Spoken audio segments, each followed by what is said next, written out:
Hello friends, Sharon here. Today, the coffee, and today we're talking about sight. So, things that you should know.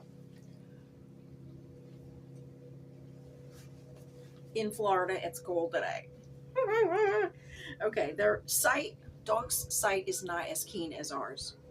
They have a 250-degree visibility peripherally.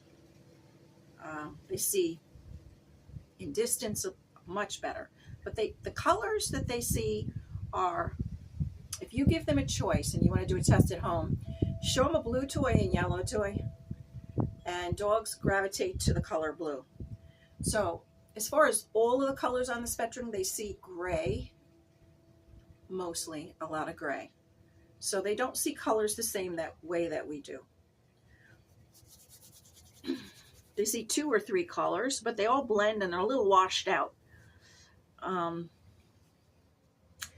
ever wonder when you're walking a dog how their nose is to the ground and you think it's because it's something they see? It isn't anything about anything they see. It's about something they smell. So it turns out that their sight is really not the keenest sense they have. It still is the smell. So when they're walking along and you think it's something they see on the ground, it really isn't. It's something they're smelling. And that when they walk, they keep their head down, and this gives them a better sight range. So they can see better because their head is down, and they smell more. So their nose is always active. So because their nose and their smelling is 200 times more powerful than ours, so do a dog test at home. Show your dog a blue object and a yellow object and see which one they gravitate towards.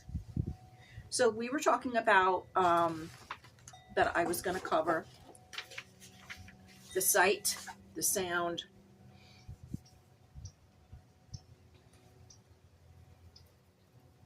and on this video I'm also going to cover over the touch really quickly.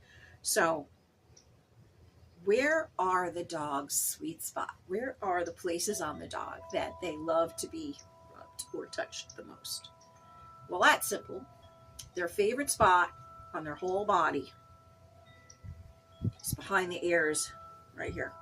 A little sweet spot, itch right here.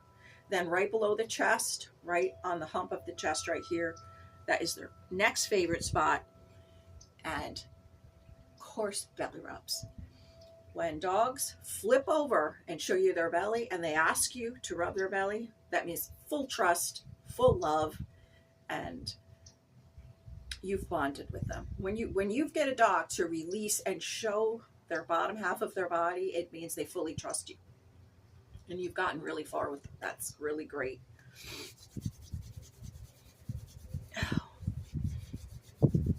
Dogs are the only mammal with nerve sensors on the bottom of their pads, on their feet, 1,000,000 times more sensitive than humans. So 1,000,000 times. All the bottom of the paws have sensors on them. So that is an interesting fun fact. And the ticklish spots on the dogs, as I just mentioned, and that they do love the most, is on their belly rubs. And if they flip over and they show you their belly and they ask you to rub, because you'll see they'll look at you like, go ahead, you can rub. And that means they love you. And that's also a very bonding communication and connection that they're making with you. And every day you have to pay attention to all these little tells. So if I walk over to someone's house and I do a brand new pet sitting job and I walk in and they flip over and they show me their belly right away, I'm like, I'm in. So I'm going to continue with more fun tips, but that's pretty much it for we've covered the sight. The one thing also that dogs can detect is pretty much good distance, but motion detection for sight. So if they look, they can see a rabbit 300 yards away in a tree, so their sight is good like that. But it's really the sound that comes in, because they also hear that little rustling. So their sound and their sight make them keen predators, and that's why they lived millions of years. And we turn them into designer dogs. Most dogs today are designer dogs. Designer dogs means we tweaked with their genetics, and we bred in and out certain things. And anyway, it's kind of freezing out here, so I'm going to make this one short. So my short one today, and this one is about sight. And yes, dogs can see very far, and they are looking at things that you can't see, and their sight is still way better than ours. Their hearing leaps and bounds. They're superheroes. So you're living with a superhero. Did you even know that? Well, if you didn't, stay tuned, and I'm going to keep telling you more. But mostly we're going to talk about manners. That's going to be our next video. I'm going to talk about 5 manners that you should have for every dog in your home, that a guest would love for your dog to be like, your pet sitter would love your dog to be like, and things that you can work on. I don't really want to call it training. I'm going to call it basic manners. Okay, so have a great day.